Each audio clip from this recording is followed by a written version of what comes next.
Yeah. Nice fish, Rob. Beauty. Hey, I'm Tony Roach. Today I'm out with my son, Robbie. We're doing a little pan fishing. You know, later in the season like this, a lot of these panfish will start to slide off the edge of the weed lines. We're doing a little drop shotting. We're actually sitting on the edge of these weed lines looking for these schools of bluegills. What's nice about drop shots is you can get them down to the bottom quicker, get to these bigger bluegills. You know, a lot of times these smaller ones are up high in the water column. These bigger ones are down low. So getting that drop shot with a heavier drop shot on there really helps you get down to those big fish. Nice job, bud. Nice fish. You know, like I said, what's nice about that drop shot is I can get past the real little bluegills and down to these bigger ones. Today we're just using live bait, but plastics work great as well. Once you find them, right? But later in the summer like this, these fish are really, really schooled up. They're either on the edge or just off the edge. We're actually just right on the edge of this break here. And as you can see, there's some smaller ones higher in the water column. These bigger ones are down low.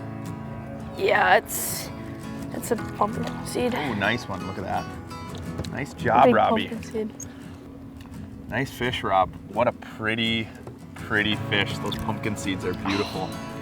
You know, we love coming out chasing these panfish, but it's really important to practice select harvest, letting those big ones go. The genetics of these bluegills, growing these great big bluegills takes time. And you know, we have fun catching them, and if we want a future of catching bluegills, we got to ensure that there's good fishing to come. I'll show you my simple drop shot rig. I'm just using like a number 6 octopus hook, really small. It's a great little panfish hook. You can use a number 8 as well.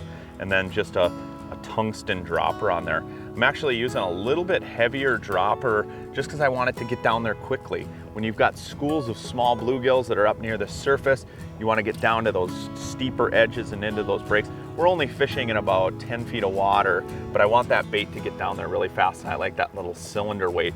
And when I'm fishing this bait, we're fishing it more vertical than we are dragging it. You know, when you're dealing with weed edges and cabbage weeds, we want to get right down in those pockets and drop it straight down and just kind of hold it over the edge. And you can tip that thing with plastic, you can tip it with live bait, really doesn't matter. You know, if you're on big schools of fish and you want to tip it with plastic, it's nice to get it down there quicker so they're not constantly ripping off the bait. But again, it's just a really effective way to get to these fish quickly this time of year. There we go, Robbie. Here's a really nice one. Pretty colors. I just love catching those things. You know, an old guy once told me that if bluegills grew to the size of smallmouth bass, no one would fish smallmouth. These things fight like crazy, especially on that drop shot. And you could tell instantly, they smack that bait and then they're just doing circles. You know, we're only in about 10 to 12 feet of water, but man, it's hard to get these guys back to the boat.